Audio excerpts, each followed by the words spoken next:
अवकाळी पाऊस व अतिवृष्टीने चंद्रपूर जिल्ह्यात शेतपिकांचे मोठे नुकसान झाले आहे। नुकसान भरपाई मिळण्यासाठी राष्ट्रीय ओबीसी महासंघाचे महासचिव सचिन राजूरकर यांच्या नेतृत्वात या निवासी जिल्हाधिकारी कुंभार साहेब यांच्याकडे निवेदन सादर केले आहे।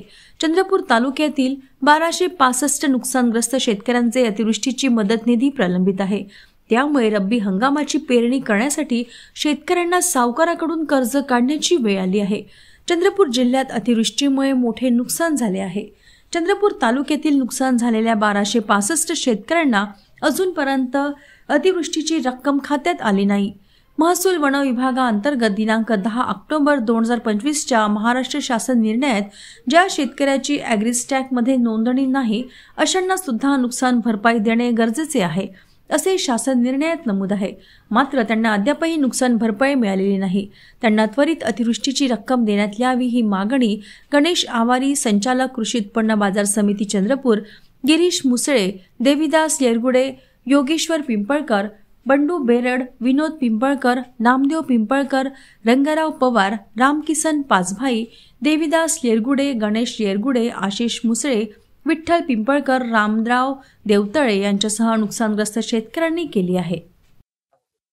चंद्रपूर तालुक्यात एकूण 1265 शेतकऱ्यांना अजूनपर्यंत नुकसान भरपाई मिळाली नाही।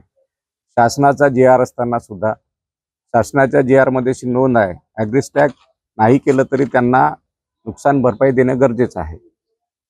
पण या तालुक्यामध्ये एकूण 1265 शेतकरी प्रलंबित आहेत आणि शासनानं परवा सुद्धा एक जीआर काढलेला आहे की रब्बी पिकासाठी नुकसान भरपाई मिळावी। पहिलेच पैसे मिळाले नसल्यामुळे दुसरे सुद्धा पैसे अजूनही शेतकऱ्याच्या खात्यात आलेले नाही। पहिलेच नापिकी झालेली आहे आणि ही नापिकी शेतकऱ्यांना उद्ध्वस्त करणारी असून शेतकऱ्याच्या हातात आलेलं पीक ते गेलेलं आहे।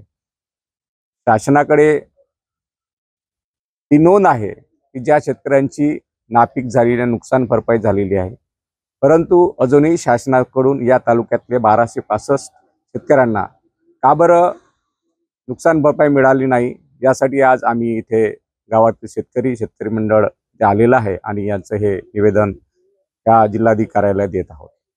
त्याच्यानंतरही जर नुकसान भरपाई नाही मिळाली तर आम्ही पुढील आंदोलन करू, आम्ही हा इशारा देत आहोत।